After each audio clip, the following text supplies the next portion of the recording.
සුබ දවසක් මිරිස් වගා කරද්දී මගේ ගොවි මහත්තුරු ඉතාමත්ම හොඳ ප්‍රතිඵල ගන්නවා. හොඳ ආදායමක් ගන්නවා. ඉතින් මේ හොඳ ආදායම ගන්නෙ කොහොමද? රසායනික පොහොර සහ කාබනික පොහොර පාවිච්චි කරනවා. ඉතින් කැට සහ දියර පොහොර ආකාරයෙන් තමයි මේ දෙකම පාවිච්චි කරන්නේ. ඉතින් මම අද ඔයාලට කියා දෙන්න යන්නේ මම කලින් වීඩියෝ වල මම දාලා තියෙනවා මේ මිරිස් වගාවට අත්‍යවශ්‍යම කැට පොහොර වර්ග ටික මොනවද කියලා. ඉතින් ඊට අමතරව අද කතා කරන්න බලාපොරොත්තු වෙන්නේ අපි පාවිච්චි කරන දියර පොහොර වර්ග ටික. ඉතින් මේක ක්‍රමානුකූලව මම මේ පෙළ ගස්සලා තියෙනවා. ඉතින් මේ විදිහට තමයි අපි පාවිච්චි කරන්නේ. ඉස්සල්ලාම පැලේ හිටවලා මුල් අවදියේදී අපි 10:52යි 10 කියන්නේ ෆොස්ෆරස් තියෙන වැඩිපුර ෆොස්ෆරස් තියෙන දියර පොහොර වර්ගයක් තමයි පාවිච්චි කරන්න ඕනේ. ඒක මේක අපි මුල් කාලේදී විතරයි පාවිච්චි කරන්නේ. ඉතින් ඉන්පසුව ග්‍රීන් කියා ජෙල් මේකේ තියෙනවා නයිට්‍රජන්, පොටෑසියම්, ෆොස්ෆරස්, සිංක් කියන මූලද්‍රව්‍ය පෝෂක වර්ග තියෙනවා. පෝෂක වර්ග 8කට ආසන්නව මේකේ තියෙනවා. ඉතින් මේකේ දාන ප්‍රමාණයත් මම කියන්නම්. මේ මිලි 50ක් තමයි මේ ග්‍රීන් කෙයා ජෙල් එකෙන් අපි පාවිච්චි කරන්නේ. වෙළඳ නම් ඇති. නමුත් අපි පාවිච්චි කරන්නේ මේ 100% ප්‍රතිඵල තියෙන පෝෂක වර්ග. ඊට පස්සේ ඇල්බර්ට් සොලියුෂන්. ඉතින් මේ ඇල්බර්ට් සොලියුෂන් මේක තමයි මේකෙමත් අපි ග්‍රෑම් 50ක් තමයි පාවිච්චි කරන්නේ. එතකොට මුල් කාලයේදී මේ ඇල්බර්ට් සොලියුෂන් එක මේ තුන පාවිච්චි කරන්න පුළුවන්. ඊට පස්සේ ඒ අතරතුරේදී අපි යටින් කැටපොහොර දානවා. දින 17 දෙකෙන් දෙකට නොකඩවා කැටපොහොර අපි පාවිච්චි කරනවා. ඉන්පසුව මල් හට ගන්න අවස්ථාව වෙනවා. ඉතින් මල් හට ගන්න අවස්ථාවේදී K+ එකක් එකක් තමයි පාවිච්චි කරන්නේ. පංගුවක් කට්ටිය K44 හොයනවා. එහෙම හොයන්න යන්න එපා. අවශ්‍ය නැහැ. මේ වෙළඳ නාමය යටතේ ගන්න බින්සවිය වෙළඳ නාමය යටතේ පොටෑසියම් මේකේ පොටෑසියම් ප්‍රමාණය වැඩි. ඉතින් මේකෙන් මල් හටගෙනවා. ඊට පස්සේ ඔයාලට සමහරට මිරිස් එක කරගෙන යද්දී ඔයාලට කොළ කහ පාට වෙන ගතියක් එනවා. ඉතින් මේ කොළ කහ පාට වෙන ගතිය එද්දී අල්ට්‍රා ග්‍රීන් මේ වෙනත් ග්‍රීන් වර්ග තියෙනවා. ඒ ග්‍රීන් වර්ග පාවිච්චි කරන්න එපා මිරිස් වලට. මොකද මේක මේ මම කියන්නේ ඔයාලා මගේ වීඩියෝ දැකලා ඇති, කරන ක්‍රමවේද දැකලා ඇති. එතකොට ආදායම් ගන්න පිළිවෙල දැකලා ඇති. වැඩි ආදායමක් ගන්න නම් මේ ක්‍රම ලෙඩ රෝග වලට රොද්දෙන ආකාරයට මේ හිතුමතේ පොහොර පාවිච්චි කරන්න එපා. මේ අල්ට්‍රා ග්‍රීන් කියන වෙළඳ නාමය තියෙන්නේ මේකෙන් තමයි මේක විශේෂ පොහොර වර්ග. අනිත් ග්‍රීන් වර්ග නෙවෙයි. පංගුවක් ග්‍රීනර් වර්ග තියෙනවා. ඒක මම වෙළඳ නම් සඳහන් කරන්න යන්නේ එක වෙළඳ නම් තියෙනවා. හරි. එතකොට එහෙම නෙවෙයි මම පාවිච්චි කරන මේ අල්ට්‍රා ග්‍රීන් කියන මේක විශේෂී ඒ විශේෂී ගුණය මොකද වෛරස් කාරකයක් විදිහට මේක වැඩ කරනවා. ඒක තමයි මේකේ විශේෂත්වය තියෙන්නේ. අනිත් ඒවා එහෙම වැඩ කරන්නේ නැහැ. උඩින් කොළ පහට කරන එක විතරයි. එතකොට මේක කොළ පාට කරන ගමන් ගහ නැවත වර්ධනය කරනවා. අනිත් ඒවා කොළ පාට කරලා තියෙනවා. එතකොට වෛරස් එක උග්‍ර වුණොත් එහෙම ගහ එන්නේ නැහැ. නමුත් මේ අල්ට්‍රා ග්‍රීන් එකේ ගහ එනවා. ඉතින් ඊට පස්සේ මේ පරණම පොහොර එකක් මේ මැක්සික්‍රොප් පාවිච්චි කරනවා. ඊට පස්සේ අල්ට්‍රා සෙල් මේ අල්ට්‍රා සෙල් එකෙත් විශේෂත්වයක් තියෙනවා. මේකත් වෛරස් වලට රොත්තු දෙනවා. ඊට පස්සේ කරල් ලොකු වෙනවා. කරල් ප්‍රමාණය වැඩි කරනවා. ඊට අමතරව මේ ගහ මෝරන්න දෙන්නේ නැහැ. මේකේ මූල පද්ධතිය වැඩිපුර ක්‍රියාත්මක වෙනවා. මේ පොහොර වර්ග ටික තමයි පාවිච්චි කරන්නේ. එතකොට මෙතනින් අපි දැන් මේ ටික පාවිච්චි කරන යන ගමන් මේක ෆොස්ෆරස් මුල් අවදිය විතරයි පාවිච්චි කරන්න කියලා මුල් අවදියෙන් පස්සේ මේක අයින් කරනවා. ඊට පස්සේ මේ ටික තමයි මාරුවෙන් මාරුවට පාවිච්චි කරන්නේ. ඊට පස්සේ මේකෙමුත් අපි වැඩිපුර පොටෑසියම් එක අල්ට්‍රා ග්‍රීන් එක මැක්ස්ට්‍රිකොප් එක අල්ට්‍රා සෙල් එක තමයි මේ අවසාන හරියදී අපි පාවිච්චි කරන්නේ. මේ මුල් හරියදී විතරයි මෙතනින් මෙහා මේ පාවිච්චි කරන්නේ. මෙතනින් එහා ඔක්කොම පාවිච්චි කරන්නේ කරල් කැඩෙන අවස්ථාවේදී මේක සාමාන්‍ය එක සතියක් අල්ට්‍රා ග්‍රීන් එක ගහනවා. ඊට පස්සේ නැවත පොටෑසියම් එක ගහනවා. ඊට පස්සේ මැක්ස්ට්‍රිකොප් එක ගහනවා. ඊට පස්සේ නැවත පොටෑසියම් එකක් දෙනවා. ඊට පස්සේ අල්ට්‍රා සෙල් එක ගහනවා. නැවත පොටෑසියම් එකක් ඊළඟ සතිය දෙනවා. සතියෙන් සතියට මේ තුනෙන් තමයි අපි වැඩිපුර මාරු කර මේ තුන තමයි මාරු කර මේ හතර තමයි මේ මාරු කර අපි පාවිච්චි කරන්නේ. මේ හතරෙන් තමයි මාරු කර පාවිච්චි කරලා වැඩිම ප්‍රතිඵලයක් අරගෙන හොඳ අස්වැන්නක් ගන්න පැල 4000කින් එක මුරයකට කිලෝ 480 කිලෝ 500 කැඩෙන තත්ත්වෙට මම හදලා තියෙනවා. මම හදලා මගේ වගාකරුවන්ගෙන් හදලා තියෙනවා.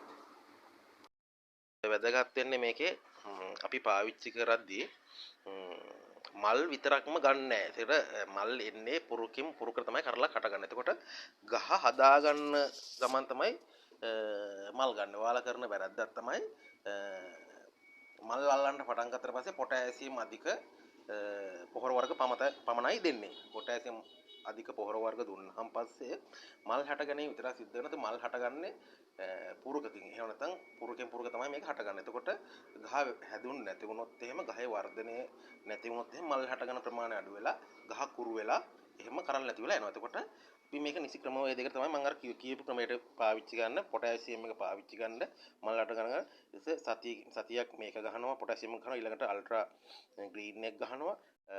අල්ට්‍රා ග්‍රීන් එක ගහලා නැවත පොටෑසියම් පාරක් ගහනවා. ඊට පස්සේ මැක්සික්‍රොප් පාරක් ගහනවා. ඊට පස්සේ නැවත පොටෑසියම් පාරක් දෙනවා. ඒකල්ලා අල්ට්‍රා සෙල් එක. ඉතින් ඔයාලා හිතයි මේ ලොකු පොහොර ප්‍රමාණයක් යනවා. ඔය යනවා මේ අස්වැන්නක් ගන්න නම් සාර්ථක අස්වැන්නක් ගන්න නම් ගහ දීර්ඝ කාලයක් පවත්වා ගන්න යන්න ඕන නම් ඉතින් මේ ක්‍රමවේදයට අපි අරයි යන්න ඕන. නැත්නම් යටින් දාන පොහොර ටික තුන ප්‍රමාණවත් වෙන්නේ නැහැ. ඒ ප්‍රමාණවත් වෙන්නේ නැහැ. එතකොට මගේ ගොවි මහත්තුරුේ ඒ ඉලක්කේ සපුරා ගන්නේ හොඳ ආදායමක් ගන්නෙ මෙන්න මේ ක්‍රමවේදය නිසියාකාරව මම එයාලට හදලා දීලා තියෙනවා. ඉතින් ඒ ක්‍රමවේදයට තමයි මේ කට්ටිය හොඳ අස්වැන්නක් කරගෙන හොඳ වෙළඳ පොළ වටිනාකම යුත් Tamanට වගාව පාඩු වෙන්නේ නැති වෙන්න තවත් ඒ කට්ටිය මිරිස් වගාවට යොමු වෙනවා. හුඟක් මිරිස් වගාවට කට්ටිය යොමු වුණාට මගදී අයින් වෙනකොට කොඩ වෙනවා කියලා. ඉතින් කොඩ වෙන්නේ එකම දේ තමයි සුදු මැස්සාගේ පැකුඩිත්තගේ පැලමක්කගේ මයිටාවේ හානිය වැඩි. එතකොට ඒ හානියත් එක්ක එනවා වෛරස් එක. ඒ වෛරස් එක පාලනය කරගන්න තරම් ශක්තියක් ගහ ඇතුළේ නැහැ. මොකද අපි නයිට්‍රජන් වැඩිපුර දීලා ගහ ලාමක කියන්නේ ප්‍රතිශක්තිකරණයක් නැති තත්ත්වයට හදලා තියෙනවා. අපි විශේෂයෙන් වගාවක් කරද්දී වගාව ලෙඩරේ වලට ඔරොත්තු දෙන්න නම් ස්වාභාවික ඔරොත්තු දෙන්න එයාලට ප්‍රතිශක්තිකරණ හදන්න. එතකොට එයාට අවශ්‍ය වෙන්නේ ආහාර ටික. ආහාර කියන්නේ පොහොර වර්ග ටික. හරිද? කෘමිනාශක දිලීරනාශක නේ අත්‍යවශ්‍ය. එතකොට අපි පාවිච්චි කරන ඕනේ පොහොර වර්ග ටික. විශේෂයෙන් පොහොර වර්ග ටික. ඉතින් හෝමෝන වර්ග හුඟක් පට්ටිය පාවිච්චි කරනවා මල් හට ගැනීම මම හෝමෝන වර්ග පාවිච්චි කරන්නේ නැහැ. මේ ක්‍රමවේදය තමයි යන්නේ. එතකොට මේකට හොඳම පොහොර ටික තමයි මම මේ ඔයාලට කියලා දෙන්නේ. ඒතර මෙවුව ඔයාලට ගෙන්න ගන්න අපහසුතාවයක් තියෙනවා. මෙවුව පංගුවක් කිව්ව මේ වෙළඳ පොළ වල හොයා ගන්න අපහසුයි.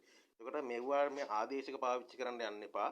ඉතින් මේ අල්ට්‍රා සෙල් ග්‍රීන් පංගුවත් තැන් වල හොයා ගන්න නැහැ කියලා මට කියනවා. ඉතින් මෙවුව අවශ්‍ය කෙනෙක් ඉන්නවා නම් මට අවශ්‍ය කට්ටිය මැසේජ් එකක් දාන්න. එතකොට මට ගන්න ආයතන මට සම්බන්ධ කරලා දෙන්න පුළුවන් ඔයාලට ගෙන්වා ගන්න.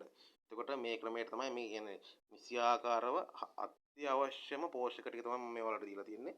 මේකෙන් සාර්ථක වගාවක් ගන්න පුළුවන්. මේක පාවිච්චි කරලා බලන්න. ගහත් හැදෙනවා, කරලුත් වෙනවා.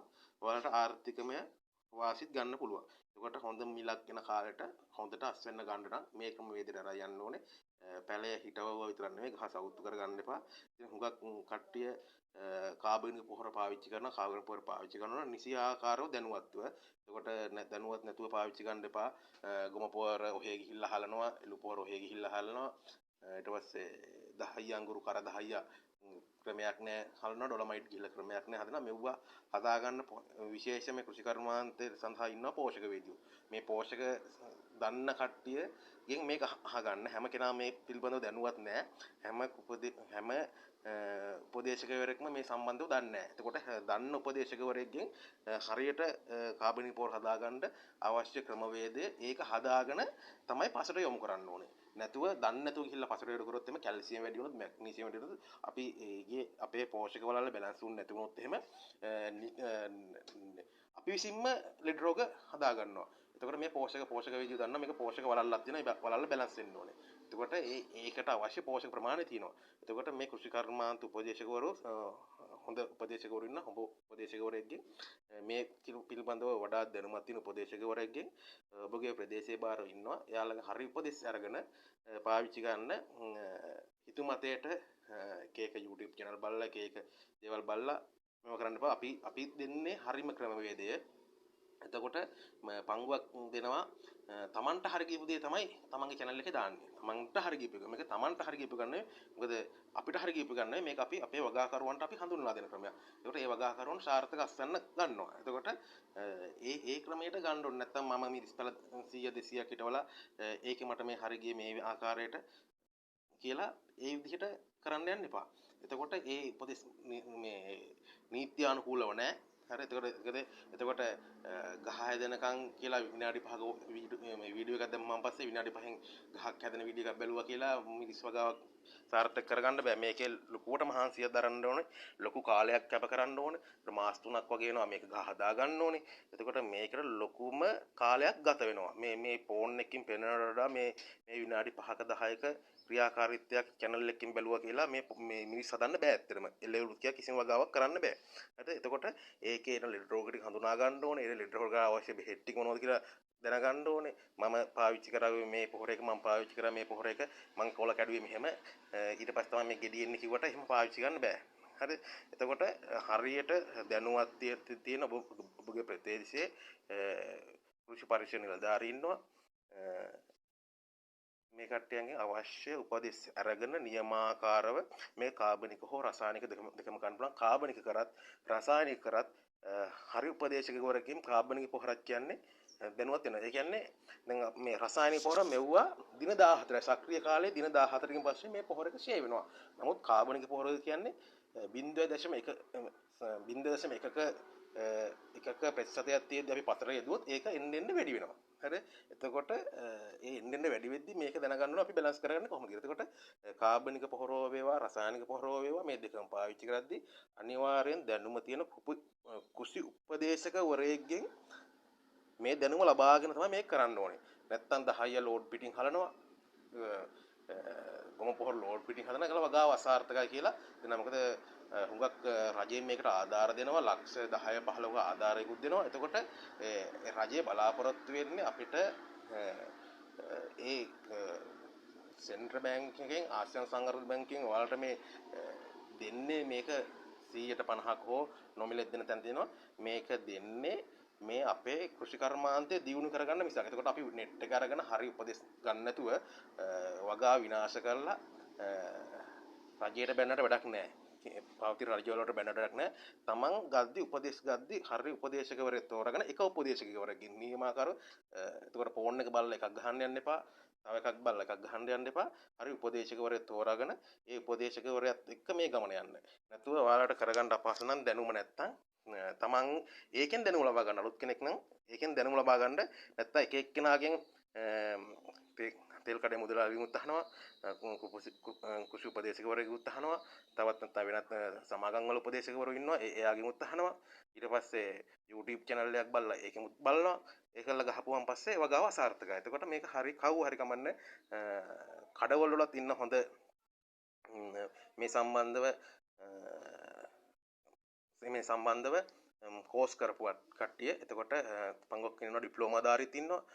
එතකොට රජයේ ඉන්නවා ඩිප්ලෝමාධාරී. එතකොට ඒ වගේ සමාගම් වල ඉන්නවා ඩිප්ලෝමාධාරී. මේ කට්ටියන්ගෙන් නිසි ක්‍රමවේදයකට හරි උපදෙස් ටික ලබාගෙන හරියට මේ මිනිස් වගාව සාර්ථක කරගන්න කියන්න කියලා මම කියනවා. කරගන්න කියලා කියනවා. ඉතින් හරියට මේ අපි පාවිච්චි කරන පොහොර වර්ග ටික ඉතින් මේ අපි පාවිච්චි කරන පොහොර වර්ග ටික දියර පොහොර වර්ග ටික මම මෙතෙක් කල් ඔයාලට මම දීලා තිබ්බේ නැහැ. මම අද තමයි මේ channel වීඩියෝ කරලා ඔයාලට දෙන්නේ. ඉතින් බලන්න මේ ක්‍රමවේදය කොහොමද කියලා මේ දියර පොහොර ගෙහුවා කියලා වරදවා තේරුම් ගන්න එපා. යටින් ඔයාලා කාබනික පොහොර හෝ රසායනික පොහොර හෝ දෙන්න ඒක අනිවාර්යෙන් කරන්න ඕනේ. දැන් කාබනික කරන කෙනෙක් කාබනික ක්‍රමවේදයට යන්න, රසායනික කරන කෙනෙක් රසායනික ක්‍රමවේදයට යන්න. නමුත් පසෙන් ලැබෙන පෝෂක ටික අනිවාර්යෙන් පසට එක්කහව කරන පෝෂක ටික අනිවාර්යෙන් එක්කහව ගන්න ඕනේ දින 17න් 14ට. එතකොට කාබනික පොහොර දින 14න් 14ට එක්කහව ගන්න අවස්ථාවක් නැහැ. ඒක මම මෙතනින් පැහැදිලි කරන්න යන්නේ නැහැ. ඒකත් මම වෙනම වීඩියෝක් වෙන දවසක් කරන්න කාබනික පොහොර කොහොමද කරන්න කියලා. එහෙනම් බොහොම ස්තුතියි.